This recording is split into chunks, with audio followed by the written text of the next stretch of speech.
Dinas Pendidikan dan Kebudayaan Kabupaten Lampung Tengah menyelenggarakan bimbingan teknis pengelolaan e-kinerja melalui platform Merdeka Mengajar atau PMM untuk jenjang PAUD, SD, dan SMP se-Kabupaten Lampung Tengah. Kegiatan yang berlangsung di LEC Pramarta, Kecamatan Seputi Banyak pada Rabu 11 September 2024 ini dihadiri langsung oleh Bupati Lampung Tengah Haji Musa Ahmad. Acara tersebut juga dihadiri oleh Asisten Bidang Ekonomi dan Pembangunan Dr. Andes Rusmadi, Staf Ahli Bidang Ekonomi, Keuangan dan Pembangunan Gus Marajaya, Staf Ahli Bidang Kemasyarakatan dan SDM Zulfikar Irwan, serta Kepala Dinas Pendidikan dan Kebudayaan Kabupaten Lampung Tengah Dr. Nur Rohman dan Kepala BKPSDM Kabupaten Lampung Tengah Bambang Setiawan.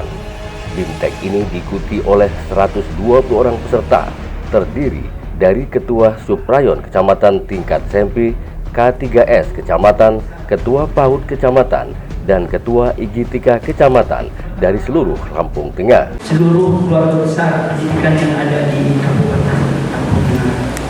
Pertama-tama, puji dan syukur kehadirat Allah Subhanahu wa Ta'ala.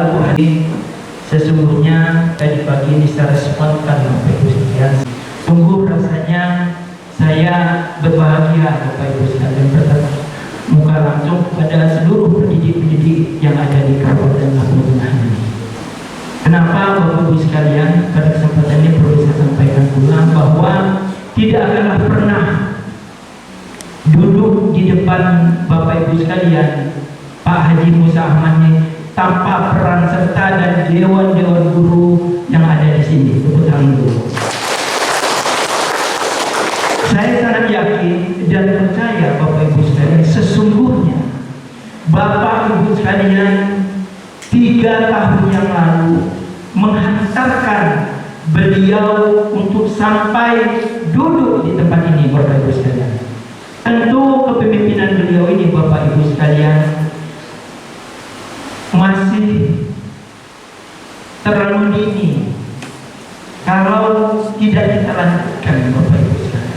Karena banyak PR-PR yang belum beliau tuntaskan dan beliau selesaikan Bapak Ibu sekalian. Saya masih ingat Bapak Ibu sekalian ketika Kasekuti Banyak ini dari Gunung Sugi itu Bapak Ibu sekalian, saya berpikirnya berulang-ulang kali. Betul Bapak? Betul nggak? Kenapa? 10, 5 tahun, 20 tahun yang lalu hancur jalan-jalan kita ini. Betul nggak Bapak? Ini fakta-fakta yang ada Bapak Ibu sekalian. Cuman alhamdulillah Bapak Ibu sekalian, semenjak kepemimpinan beliau dalam waktu yang menurut saya begitu sangat singkat, 3,5 tahun, jalan-jalan ini beliau selesaikan, jalan yang ada di Kabupaten Lampung Tengah, terutama jalan provinsi. Ini sejarah untuk dicatat buat diri kita dan seluruh anak keturunan kita Bapak Ibu sekalian.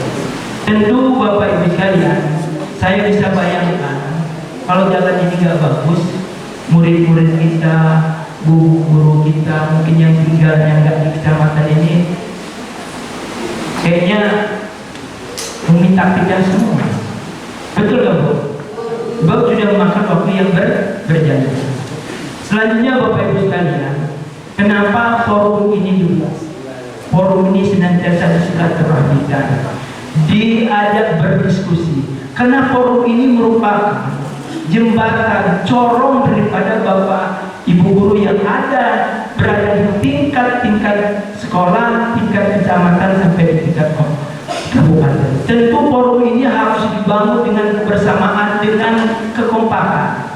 Kita harus menyamakan langkah, pemikiran, dan aksi Bapak Ibu sekalian. Tentu tanpa kebersamaan dan kekompakan ini, apa-apa yang menjadi harapan daripada Bapak Ibu sekalian, daripada harapan dari Pak Bupati, dari Kepala Dinas Pendidikan, ini tidak mungkin bisa tercapai. Dalam laporannya, Kepala Dinas Pendidikan dan Kebudayaan Dr. Nur Rohman menekankan pentingnya BIMTEK ini sebagai bentuk kepedulian pemerintah Kabupaten Lampung Tengah terhadap peningkatan kinerja jajarannya. Kegiatan ini menjadi salah satu indikator komitmen pemerintah dalam mendorong pembinaan yang mencakup kompetensi, kualifikasi, dan kinerja aparatur. Dalam kesempatan tersebut, Nur Rohman berharap kepada Bupati Lampung Tengah, Haji Musa Ahmad, agar dapat memberikan arahan dan motivasi kepada seluruh peserta demi mewujudkan Lampung Tengah yang berjaya. Orang-orang yang kangen dengan Bapak, orang-orang yang terus haus akan bimbingan dan motivasi yang Bapak akan berikan kepada kita semua, dan kita akan terus memberikan itu untuk kebaikan bagi anak-anak didik kami yang ada di bawah. Pada kesempatan kali ini izin Bapak Bupati, ini yang hadir adalah pertama dari Korwas Kabupaten Lampung Tengah, koordinator pengawas, kemudian ada juga ketua K3S Kecamatan se-Kabupaten Lampung Tengah ada 28. Hadir juga pada kesempatan kali ini juga ketua Suprayon SMP ada 26 Suprayon di Kabupaten Lampung Tengah. Kemudian ketua IGTK Ikatan Guru Taman Kanak-Kanak se-Kabupaten Lampung Tengah, Kecamatan se-Kabupaten Lampung Tengah. Kemudian juga ini ketua Himpaudi Kecamatan se-Kabupaten Lampung Tengah, dan beberapa teman-teman alhamdulillah hadir juga para kabin. Mohon izin ada beberapa kabin yang tidak bisa di sini karena menyiapkan untuk kegiatan di Nobala tadi Pak Bu. Jadi Bu Sekretaris dan kabin kebudayaan kegiatan di Nobala, kita semua menyiapkan untuk kegiatan di sini. Pada intinya itu Pak Bupati, teman-teman sekalian, insya Allah ini nanti kita tetap ingin menyatukan persepsi, dan kita insya Allah sebelum tadi Pak Bupati hadir, tadi kita semua sudah saling curhat antara pimpinan dan teman-teman semua, dan insya Allah tadi juga ada memberikan materi-materi terkait dengan kinerja. Dan pada kesempatan kali ini izin Pak Bupati, kami sekali lagi menginginkan motivasi, masukan yang berarti untuk kemajuan kita bersama dan dunia pendidikan serta Lampung Tengah yang lebih maju. Demikian sambutan yang bisa saya sampaikan Pak Bupati. Terima kasih. Assalamualaikum warahmatullahi wabarakatuh. Dalam sambutannya, Bupati Lampung Tengah Haji Musa Ahmad menjelaskan bahwa implementasi sistem e-kinerja diharapkan mampu meningkatkan efisiensi dan efektivitas kerja di lingkungan pemerintah daerah Kabupaten Lampung Tengah. BIMTEK ini sangat penting untuk meningkatkan pemahaman dan pengetahuan kita dalam mengaplikasikan sistem e-kinerja. Musa juga menekankan bahwa program kerja yang sudah disusun harus dapat menyentuh akar permasalahan masyarakat, sekaligus mendorong pembangunan sumber daya aparatur. Musa Ahmad berpesan kepada para peserta BIMTEK agar serius mengikuti setiap materi yang disampaikan dan mengimplementasikan ilmu yang diperoleh untuk meningkatkan kualitas kinerja di lapangan. Saya mengajak kita berpikir realistis, berpikir bagaimana ke depan sama-sama membedakan bersama-sama. Apa membedakan rekan-rekan yang masih di bawah. Nah, saya pikir kita semua, rekan-rekan semua sudah sama-sama berjuang. Oleh karena itu, saya dapat satu komitmen kita, satu harapan saya, kita sama-sama berpikir untuk kepentingan besar Kabupaten Lampung. Terlalu kecil rekan sekalian kalau kita berpikir hanya kepentingan pribadi. Sayang sekali rasanya kalau kita hanya berpikir kelompok dan golongan. Karena kita semua ditakdirkan oleh Allah sebagai pelayan masyarakat yang ada di Lampung Tengah ini, kita harus mampu berpikir untuk kepentingan besar seperti Lampung Tengah. Tadi juga sudah banyak disampaikan bagaimana kondisi kita sebelumnya dan saat ini seperti apa dan apa ke depan mimpi kita. Rekan-rekan sekalian, saya 3,5 tahun sampai Februari yang akan datang, saya cuma 4 tahun ya, bahkan tidak sampai 2 tahun. Saya kadang-kadang sering berpikir, saya dilantik tanggal 26 Februari 2021. Artinya saya adalah bupati yang melanjutkan. Tapi kadang-kadang saya mikir sekali, karena saya pikir Oke, saya yang dilanjutkan yang mana? Saya contohkan, ini ada jalan 10 kilo. Kalau kita bilang Pak Musa, ini jalan 10 kilo, sudah ditambah 4 kilo, yang 6 kok dilanjutkan, itu baru melanjutkan. Tapi begitu saya lihat ini jalan 10 kilo, loh kok belum ada sama sekali. Adik saya, kita yang harus mulai dari awal, rekan sekalian. Dan di tengah situasi kondisi yang sulit, tahun pertama kita langsung berharap dan COVID. Tahun kedua masih mau melangkah, dihantam lagi masalah pengangkatan tahun dari P3 sekarang. Mau berbenah lagi, dihantam lagi peraturan dari keuangan 212 dan 110. Hampir tak bisa nafas. Tapi bukan hanya kita, hampir semuanya. Tetapi rekan sekalian, kalau mau dibandingkan dengan 15 kabupaten kota, insya Allah kita langsung masih bisa temukan. Tuhan yang sudah diperjuangkan sejak lama, alhamdulillah tahun ini melalui program PSDKU bisa berada dalam pertengahan.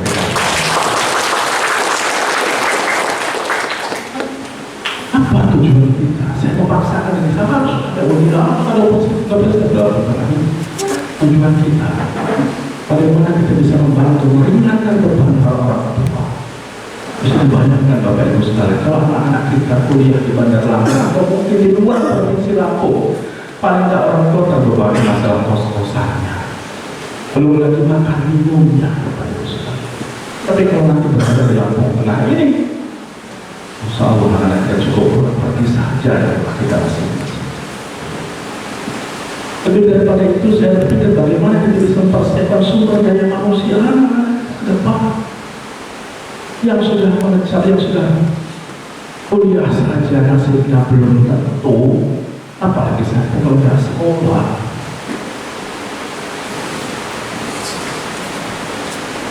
Kalau yang berikutnya apa yang disampaikan Pak Usman tadi, ini kita pemimpin itu harus punya mimpi yang jauh. Coba lihat, hampir semua universitas itu ada di Bandar Lampung. Coba bayangkan, 15-20 tahun yang akan datang, mau jadi apa Bandar Lampung itu? Kalau semuanya mau ngumpul di sana. Sementara saya lihat 15 kabupaten kota tidak ada satupun yang terlampau serius mempersiapkan semua. Maka saya bilang sama kawan-kawan yang ada di Bandar Lampung Tengah, saya bermimpi, berharap 15-20 tahun yang akan datang kita geser dari pendidikan di Provinsi Lampung yang benar. Saya sudah dibahas lahan 5 hektar Unila yang ada di dalam studi. Sementara tahun ini kita tempatkan di Bandar Lampung Gajah. Sudah persiapan dengan baik.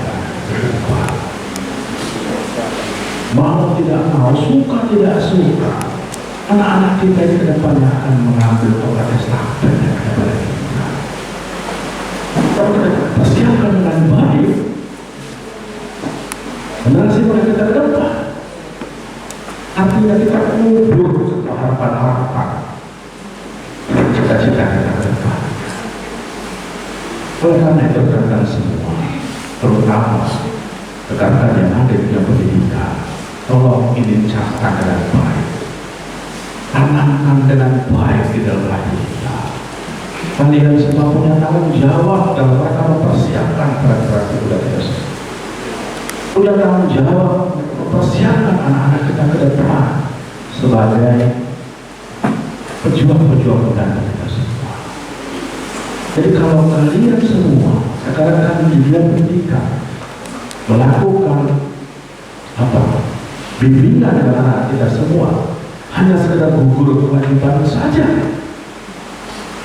apa yang bisa kita harapkan pada generasi muda kita 15 sampai 20 tahun yang akan datang? Membangun dunia pendidikan ini tidak bisa sekejap, tidak bisa setahun 2 tahun, tidak bisa juga dalam satu periode. Tapi saya berharap apa yang kita lakukan saat ini tidak adalah fondasi kita dalam rangka kita mempersiapkan ke depan. Kalau kita tidak lakukan saat ini, bagaimana mungkin apa yang kita tunggu ke depan? Tidak mungkin. Kalau diibaratkan sebuah bangunan, saya bilang ini baru fondasi yang kita lakukan. Kita berharap nanti diteruskan dindingnya atapnya menjadi sebuah bangunan yang bisa kita bangun bersama. Lalu prioritas kita yang kedua, cukup koordinasikan dengan camat dan kepala kampung. Semua saya tidak diberikan KPR. Anggaran 2025. Terus ada perubahan. Kalau sampaikan yang sudah dapat, ya kita untuk semua sampaikan ke orang tua. Dan juga keinginan kita dalam rangka membantu para orang tua.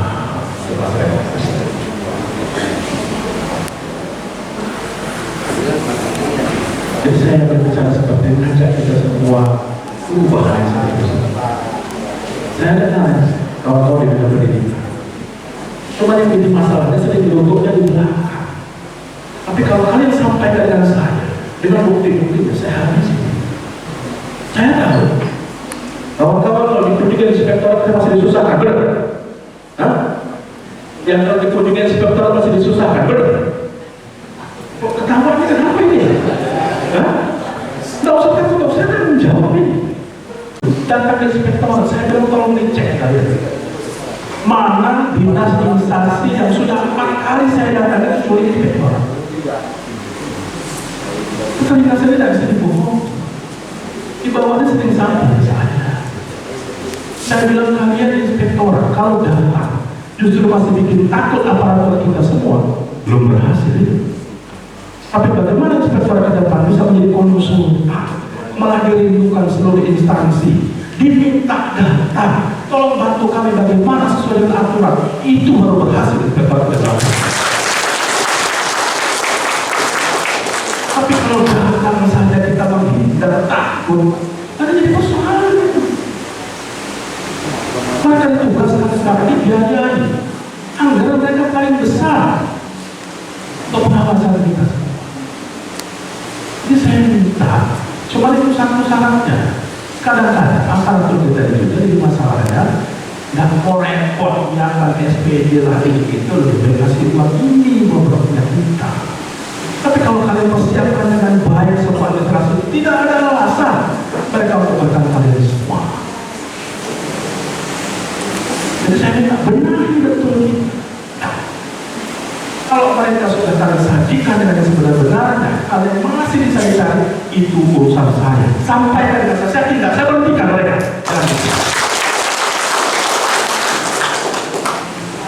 Jangan takut.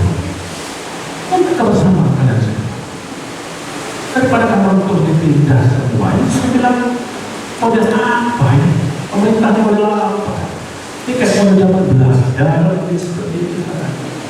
Dapat juga seperti itu. Mereka justru harus datang membimbing kalian semua, mengarahkan kalian semua supaya bisa menjalankan tugas itu. Main-main kita sudah bisa.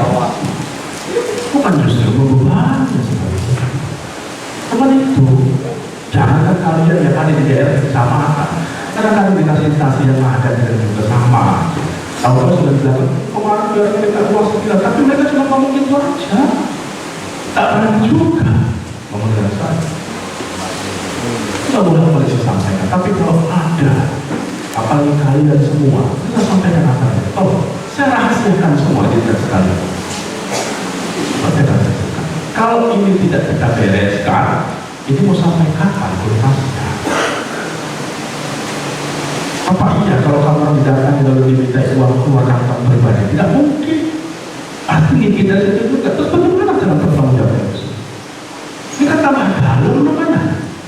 Kalau nggak diselesaikan, Pak Kadis itu diingatkan tolong semua. Nggak usah takut, nggak usah Pak Kadis saya sampaikan masalah. Saya yang mengambil tindakan itu semua untuk kenyamanan kita semua rekan sekalian. Ya, saya nggak ada obat dengan mereka. Saya nggak pernah minta uang dengan mereka. Kalau saya jadikan kepala dinas kalau saya nggak pernah minta uang dengan mereka. Kenapa saya mesti takut? Kalau saya jadikan kepala dinas, saya jadikan camat pakai uang, itu saya takut itu justru menindak mereka semua, kita semua. Itu kuncinya. Boleh tidak saya minta uang 200-300 juta daripada saya nggak mau. Terus saya bisa pelan-pelan. Jadi nggak usah. Jadi kalau kalian lapor dengan saya, insya Allah nggak lapor kenapa? Belajar sama Tuhan, yakin.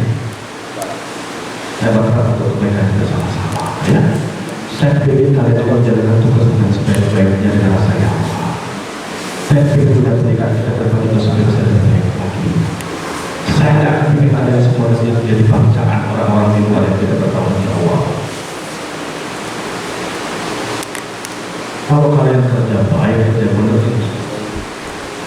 insya Allah tidak ada masalah. Tapi kalau kalian tidak yang memulainya, ada apa itu? Saya pun juga tidak bisa melindunginya. Tapi kalau kalian sudah kerja benar, kerja baik, masih dicari-cari persoalannya, itu tanggung jawab saya. Ya, nah oleh karena itu rekan semua, apa yang saya sampaikan ini 3,5 tahun ini bukan hal yang mudah. Kita menjalankan oleh pemerintahan dalam kondisi yang tidak baik-baik saja, parah. Kalau di tempat yang lain kalian mungkin kenal ada siltang aparatur kampung tidak ada pelayanan, atau yang lain juga tertunda. Rekan-rekan kepala kampung itu paling nyaman. Ya. Kalau biasanya bisa 6 bulan, 3 bulan, setiap bulan sama dengan kalian. Aparatur kampung kita sampai ke kampung-kampung itu yang bersama. Setiap bulan gajinya sama dengan ASN. Ya. Oleh karena itu rekan semua yang saya sampaikan ini kesulitan-kesulitan yang kita alami. Oleh karena itu rekan sekalian, kalau kalian sudah lihat poster, lihat gambar, kenapa hadirnya sosok seorang Gus Ahsan di Lampung Tengah? Pasti saya yakin kalian itu tidak tahu, enggak. Kamu saya gimana? Dia orang dari Jakarta, tidak punya sanak saudara di Lampung Tengah, tidak kenal ada tidak. Kenapa dia suka dari Jakarta? Karena hasil pemilu kita yang lalu, Lampung Tengah ini nilai tersebut kita paling tinggi 73%. Dan dari hadir Gus Ahsan ini orang Pak Prabowo langsung yang titipkan kita yang pertama. Mau pintarnya kayak apa kita mikir, kalau dunia nggak ada, nggak bisa Bapak modal. Ini 3,5 ada kopi orang tak dimikirnya. Gimana cara kita mikirnya? Saya bilang sama Pak sedang PBD kita sekarang ini seperti buat orang dewasa pakai sarung anak kecil. Ditarik ke atas dengkulnya kelihatan, tarik ke bawah pusarnya kelihatan. Bingung. Kalau kita cari orang sini lagi, sama aja bohong. Saya ini minta maaf, 3,5 tahun saya jalan sendiri, segel. Ada yang lagi. Saya berharap ini datang. Pak Muzani, Ahmad Muzani sendiri datang dititipkan dengan saya. Harapannya nanti yang di jabatan kita untuk jumpa semua anggaran yang ada di pusat untuk Bapak cepat membawa kita yang lakukan. Kebetulan kami harus memenuhi kewajiban terkait dengan Permen 48 terkait dengan PDPD peserta didik penyandang disabilitas, kemudian dituangkan juga di dalam Permendikbud nomor 12 tahun 2004 tentang pendidikan inklusi di satuan pendidikan. Kemudian saya baca juga di Pergub nomor 30 tahun 2023 Lampung Tengah tentang wajib belajar 12 tahun, di sana juga ada pendidikan inklusi. Kami mendengarkan pemaparan Bapak tadi, optimis dunia pendidikan kita ke depan akan lebih maju. Dengan catatan Pak ya, kami minta garansi terkait dengan kita di dinas pendidikan sudah membentuk ULD Pak, unit layanan disabilitas, sudah membentuk SK, Pak Kepala Dinas sudah ke Batam untuk rakor. Kami kebetulan 2 kali mewakili Pak Kadis, mewakili Pak Sekretaris, mewakili Pak Kadis juga hubungannya dengan pendidikan inklusi. Nah ini tuntutannya luar biasa banyak Pak. Kami baru punya SK yang ditangani oleh Kepala Dinas sehingga koordinasinya baru sebatas lingkup pendidikan. Padahal terkait dengan pendidikan inklusi ini kita perlu dukungan dari pihak lain, dari kementerian lain, dari OPD lain gitu. Mungkin kedepannya kita bisa, harapannya nanti bisa terbit Pergub tentang pendidikan inklusi ya. Dari Permendikbud nomor 48 itu ada kurang lebih 12 turunannya ya Pak ya. Dan kebetulan saya secara inisiatif melakukan penjaringan data, walaupun sebenarnya satuan pendidikan juga sudah menginput Pak, ada di sekolahnya ada atau tidak anak yang berkebutuhan khusus. Tapi kami menjaring data, kemudian sudah memperoleh data ada kurang lebih 138 satuan pendidikan yang terkonfirmasi di dalamnya terdapat anak berkebutuhan khusus. Kami tuntutan Pak, sebenarnya kami mungkin kalau jujur teman-teman di bawah lumayan berat ya, karena memang tidak memiliki dasar pendidikan luar biasa, tapi kita harus menghadapi anak-anak yang berkebutuhan khusus. Maka ke depan kami berharap Pak, insya Allah kalau nanti Bapak berlanjut, kami berharap minta garansi bahwa ada dukungan terkait dengan sarana prasarana Pak, karena terkait dengan pelayanan anak berkebutuhan khusus ini memerlukan sarana prasarana yang berbeda. Paling tidak di setiap satuan pendidikan kita jaga-jaga ya Pak, setiap air turun hujan itu ada jalur evakuasi terkait dengan untuk penyandang disabilitas misalnya yang menggunakan kursi roda. Itu saja Pak harapan kami, bahwa di dalam karena di sana tidak lanjut karena tidak ada dukungan anggaran. Terima kasih. Assalamualaikum warahmatullahi wabarakatuh. Bukan orang. Kalau hanya seperti itu instruksi nasional gampang buat saya. Jadi nggak ada. Jadi saya berpikir malah begini. Kalau seperti ini yang dilakukan, pasti rekan-rekan semua pasti akan mendapatkan kesulitan. Saya sudah disampaikan, nggak ada pendidikan khusus tentang itu. Ya? Akhirnya apa? Sasaran juga tidak sampai. Saya pikir kita yang harus mulai. Kalau memang bisa dilakukan secara regulasinya. Kita carikan tempat khusus semua disabilitas kalau kita didik di situ. Kita carikan kita harus berkeinginan itu, ya. Jadi kalau memang mau kita coba didata. Nanti di sekolah-sekolah kita yang memang dapat kira-kira berapa banyak kita carikan yang bisa membimbingnya, kita bimbingkan di mana sekolah yang macam kita siapkan fasilitas yang membimbingkan sehingga kita bukan hanya dibantu di sekolah-sekolah tertentu, tapi kita pusatkan nantinya sehingga betul-betul bisa mendapatkan bimbingan yang terbaik yang diberikan kepada anak disabilitas. Ya, Pak. Terima kasih. Terima kasih. Dari pengawas, alhamdulillah selaku koordinator pengawas, mudah-mudahan jawabannya sama, gampang ya Pak Bupati.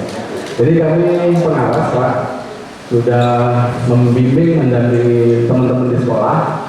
Yang pertama, permasalahan di sekolah itu kedatangan tamu yang tidak diundang, yaitu wartawan dan teman-temannya. Itu keluhan di sekolah Pak. Yang berikutnya, jumlah tenaga pengawas untuk SMP itu 33 orang Pak. Jumlah sekolahnya 220 Pak, kurang lebih. Kemudian untuk SD, jumlah pengawas itu di 2024 ini tinggal 25 orang Pak. Jadi kami harus mengawasi jumlah sekolah, kalau SD kurang lebih 700 Pak. Di Permen, tugas dan pokok fungsinya pengawas, kalau SMP, pengawas SMP itu hanya 7 sekolah Pak, dan atau 40 guru binaan.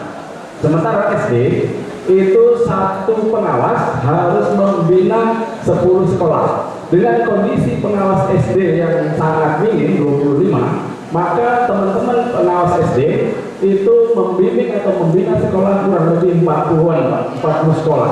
Sehingga secara kinerja teman-teman pengawas SD itu nggak pernah libur Pak. Maka hari ini saya mengundang K3S-nya, KKPS-nya, dia sedang berada di sekolah lain Pak. Maksud saya begini, kalau memang bisa dalam waktu dekat pengawas diangkat atau dilantik, kami selaku saya selaku Polres memohon untuk dilantik pengawas SD yang didahulukan. Karena kalau menurut jumlah, kalau SMP masih normal Pak, SD yang sangat kurang. Yang berikutnya Pak, buat saya kira itu Pak. Artinya kalau memang bisa dijawab, terima kasih. Assalamualaikum warahmatullahi wabarakatuh. Terima kasih Pak Bu. Jadi terkait ini sudah beberapa hal dari KPSDM. Jadi terkait dengan pengangkatan pengawas, sebenarnya kita sudah mengajukan itu ke pusat. Tetapi sampai di posisi ini masih ada yang perlu direkomendasi dari Pak RD. Dari Lampung Tengah, jurnalis Dapika TV mengabarkan.